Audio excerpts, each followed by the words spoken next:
Hello. I have got a strange brew for you. I guess for me, really, but to present to you, I should say. And I couldn't resist picking this up today when I saw it at the grocery store, out grocery shopping. Of course, I had to check out their beer department. Wegmans in Auburn, New York. They've got a pretty good beer department. Somebody has vision or something, or they've got a good beer department. And I always swing by, see what's new, because and lo and behold, I saw this. Of course, black box, I'm thinking stout. My favorite beer style is stouts. I would say, yeah, there's a few close, but generally stouts for me, dark ales. And Guinness, of course, is my favorite beer, probably of all time. Me and about a billion other people on the planet. And this, I've never seen this before. This kind of funky looking box, you know, with 4 cans in it. So I pick it up and I look at it. And Guinness Fonio, Fonio, Fonio Stout. What the heck is this? I'm thinking. And it says on the box that it's made in collaboration with Brooklyn Brewery. And I would have to say that like Guinness, Brooklyn Brewery is highly regarded by myself. I don't think they've ever made a bad beer that I've ever had. One of those breweries that has a trusted brand. If they put their label on it and their name on it, and it's generally worthwhile. So I did some looking on the web on this Guinness Fonio Stout. And Fonio is a grain that grows in West Africa. And they call it an ancient grain. Like, why are they using it? It's sustainable. The grain, I guess it's drought resistant. It pretty much grows under any weather condition. It'll grow darn near in a desert. And there's a lot of small farmers in Africa that could use the business. So they're trying to help out the Fonio grain farmers in Africa. And nothing wrong with that. It's good. That's a good thing. And, you know, more variety to the world of beer. This beer is 6.2% alcohol. I couldn't find anything on the hops they used in this. In fact, I couldn't find much of anything about this beer, except that a few people said they thought it was all right. They said that the Fonio grain gives it a kind of a fruity flavor to it, which not what I'm looking for personally in a stout. But you know, I figured this looked kind of like, it looked kind of snobby. Looking at it, there's getting to be beers out there that are like $35 for a 6-pack or more. And I'm afraid I refuse to pay that much for beer. And this was sitting amongst those. I'm thinking like, yeah, I wonder what they want for it. I'm telling myself, you know, I just got paid and I really want to check it out because I'm a big fan of Guinness beer and Brooklyn Brewery as well, their beers. I said, if this costs any more than $20, I'm not buying it. Well, this costs $14, so $14 for 4 cans of Guinness Fonio Stout. And they got writing on here where they're basically in the back of this box and probably on the cans. I don't know. I haven't looked at them yet. Basically, all I could find online about this was how a number of brewers are trying to convince other brewers to buy and use Fonio grain because it's sustainable, and it'll give these people in West Africa some badly needed income. You know, these farmers that grow it, and so does that mean I'm going to like the beer? If I don't like the beer, I'm not going to buy it. Quite frankly, just because I want to put some jingle in somebody's pocket in West Africa. You know what I'm saying? So I'll tell you what I think of this beer. Presently. All right, I'm looking forward to this. You can see the case. I don't know how well the light is for that. They got some African art on this, and I suspect the can's going to look the same. I'll let you know what I think of it. I mean, $14, it was actually 13 something. For, you know, this is a very limited release. I gathered that I was lucky to find this. I think it's kind of rare, honestly. I forgot to mention that other brewers that they've convinced to use this, and they've got Carlsberg, a Danish brewery, they're using Fonio grain, you know, trying it in some pilot beers, and Guinness is. Russian River Brewery in California, which I've never had one of their beers, and I wish I could get it. Supposedly the best IPA on the planet Earth is made by them. Elder the Pliny, or Pliny the Elder and Pliny the Younger IPAs, and it doesn't distribute out here, unfortunately. Not yet.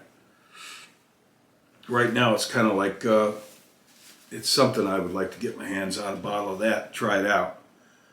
But they're using Fonio grain, and so are a number of other brewers. But you know what? I'm getting, their main reason is because it's sustainable, and you know, it's a good thing to give these West African farmers a market. That's all great, but does it make good beer? Well, I'll let you know. And unfortunately, I must add again, I'm giving you all my knowledge on this with opinion, and I've really scoured the web. They don't say what percentage they're using, but it's not made 100%. The grain bill isn't Fonio. So I don't know if they put 10% Fonio grain and the rest barley, or 30% Fonio and 70% barley. I don't know. I gotta turn this off. I don't want anybody bothering me during this. Excuse me. Airplane mode on. To the beer, folks. I have to admit, I'm telling you up front, I'm not expecting to like this. I'm not looking for a fruity flavor in a stout. That's why. But we'll see. Fonio grain. I've never had it.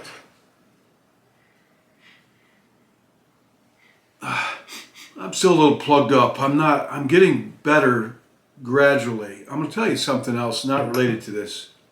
This is a beerblab session. I'm on week 7, going into week 7 after getting COVID, and I've got, unfortunately, the long COVID.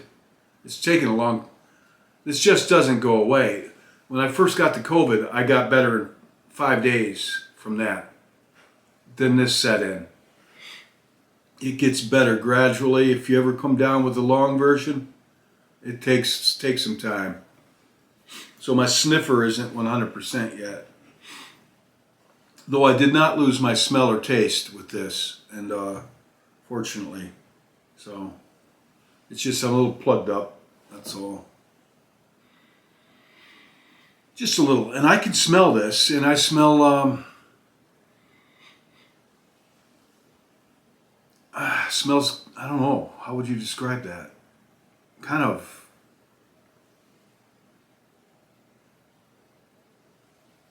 I smell the yeast, and kind of coffee notes and maybe fruity, kind of like a Cadbury bar, I have to say again. All right, I'm going to dive into this now, folks. I'll let you know what I think of Fonio Stout.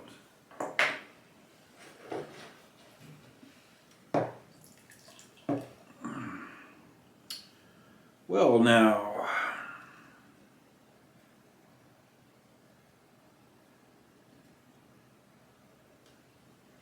it's been in my fridge. I suspect this is about 45 degrees.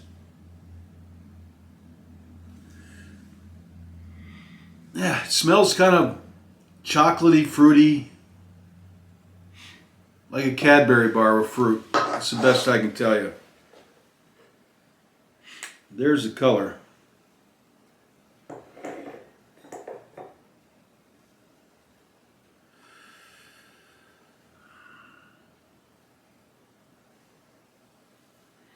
It's a dark beer, giving off red notes.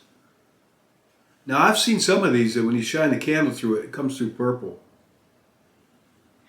This is red. Got a kind of a pretty good head on it. Very frothy, foamy. Got a nice head on it. See how well it holds up.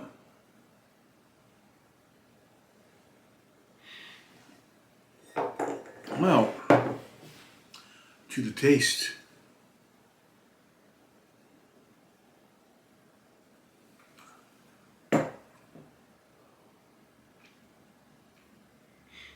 Not bad. Not bad. Try again. It's different. It is different.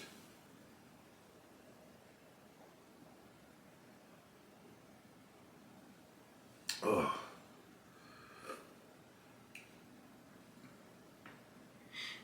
It's pretty good. It's doesn't really taste like a stout, honestly. Medium bodied, a little bit of tartness. The bitterness is more tart than hop bitterness in the back. Kind of fruity chocolate.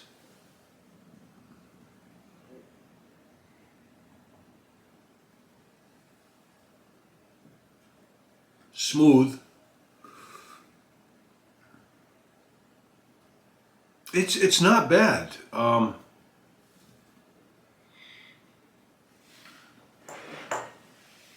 Some may really like this a lot. I mean, I'm very kind of stuck in traditional ways that I like my beers to taste like old school traditional beers.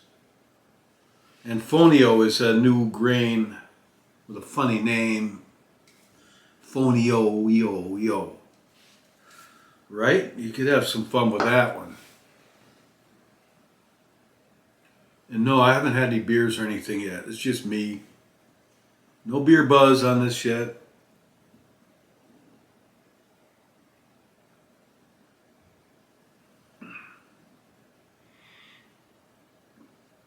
It's an easy drinking beer. Carbonation is medium. It's there. About where it should be, I would think. Again, the hop bitterness has got more of a sour tartness to it. I don't know. They didn't say. I couldn't find how they used hops in this. I really couldn't find much of anything about the ingredients of this other than they use Fonio grain in it. And it's it's a limited edition. Limited. Got a nice looking beer can. Nice artwork on it. Got a lot of reading material on the back. I'm not going to read it.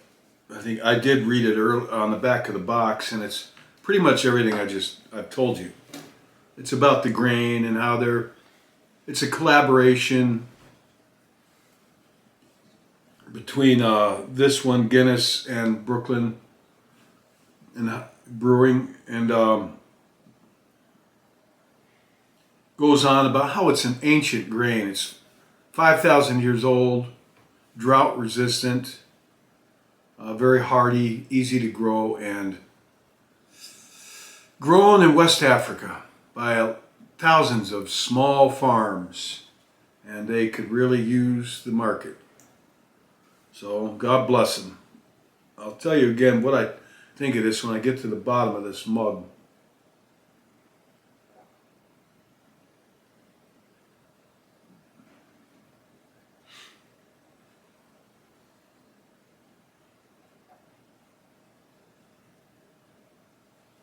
This is actually pretty good.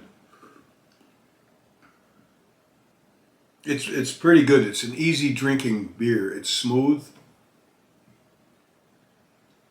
medium mouthfeel. I wouldn't say a fruitiness to it. Kind of a sour, not anything overpowering. But the main flavor I'm getting off this is kind of a sour, sour, kind of a little bit tart. But not so much that I would say I don't like it.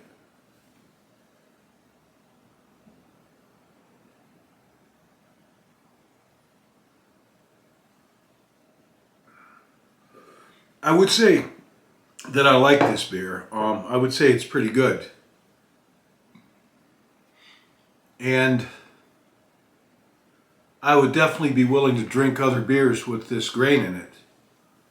See what else they can do with it. I mean, I'm all for putting people to work.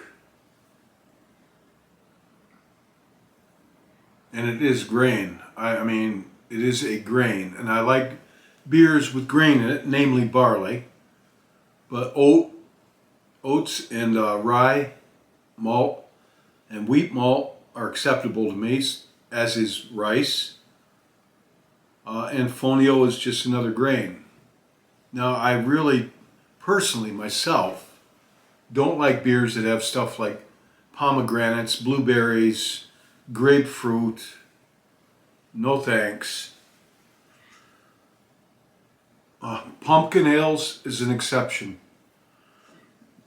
Oh, there it is. Wait, I drank down an air bubble. I do like pumpkin ales, I found.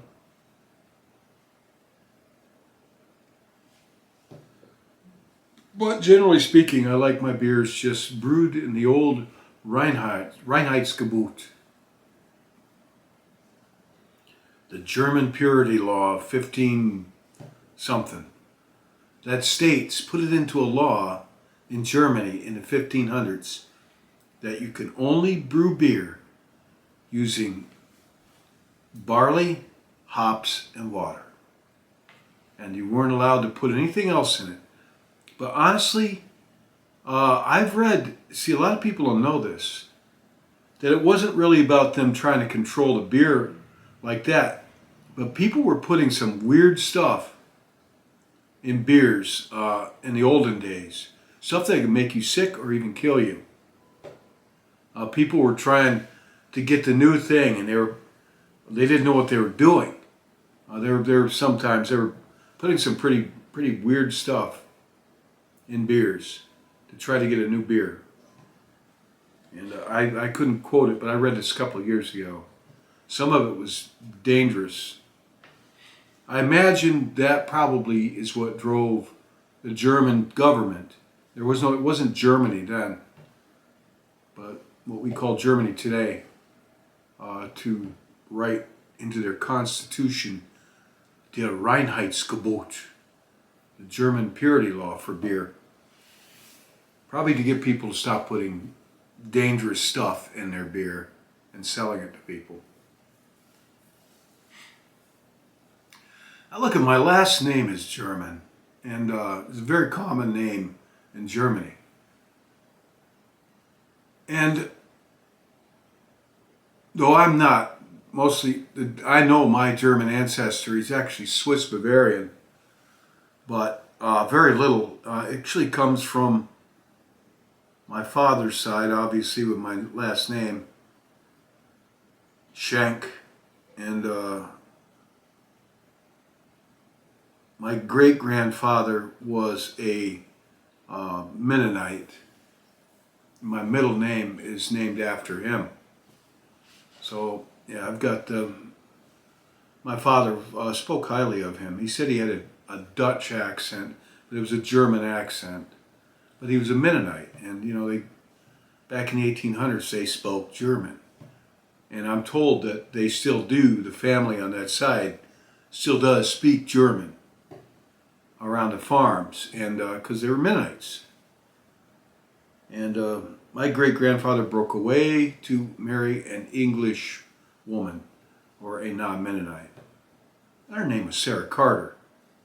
I know, I got all this stuff that my brother got. Actually, he did the research, so. It's a very common name in Germany, Switzerland, and that part of Europe.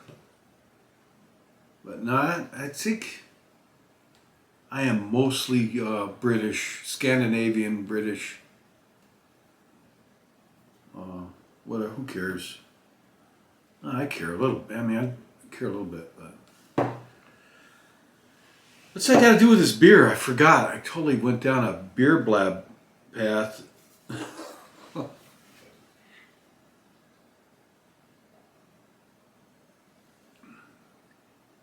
It's pretty good. It's different. In ways, it does taste like. Does this taste like a stout?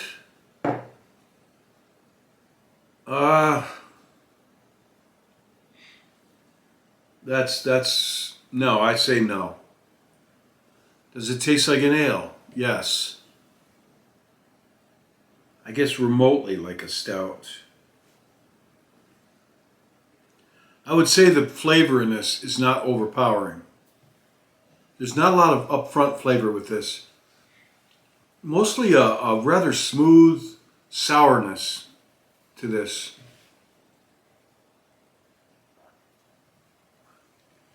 A little bit of sweetness. I'm sorry. I hope I edit that out.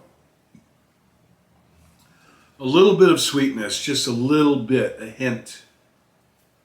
But it's mostly kind of a mild, sour flavor to it. It's still got a little bit of carbonation left in it.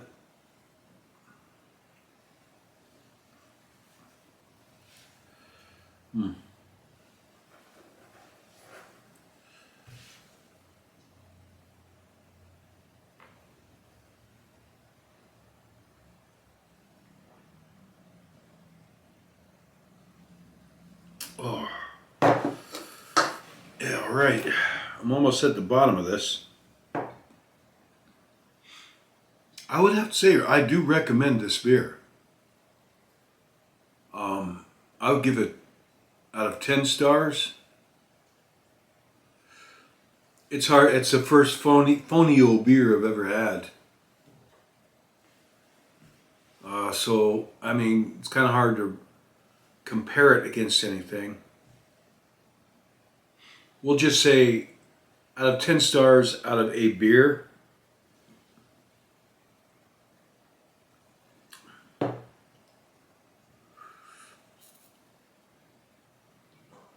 I give it 8. I'll give it 8. I'm not saying I'm nuts about it, but it's pretty good. Well, I'm about at the end of this, and so I'll wrap this up. I'll give this about 8. If I'd had more Fonio grain beers to compare it against, might be a little more meaningful of a rating. But as it were, I say this is a pretty good tasting beer. I don't know if it'll replace a pint of Guinness traditionally, but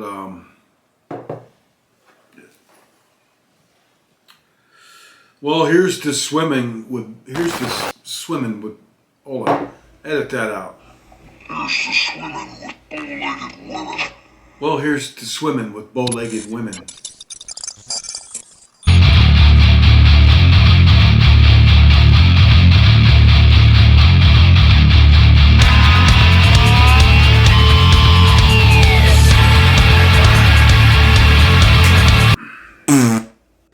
All right, I had to add this in, an afterthought to this.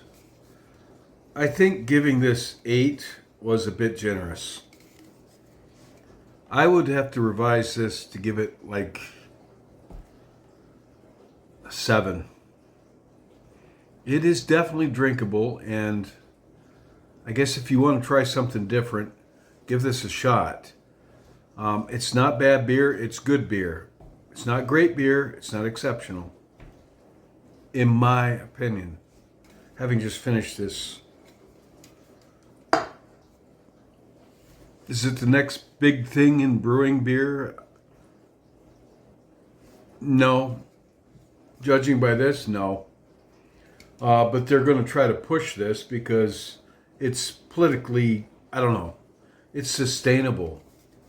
You know, they're trying to push it. It's a good cause. But no, it doesn't make better beer than barley, in my opinion. So I gave it 8 out of 10, but that was being a little bit generous. I give it 7, really. Be honest with you.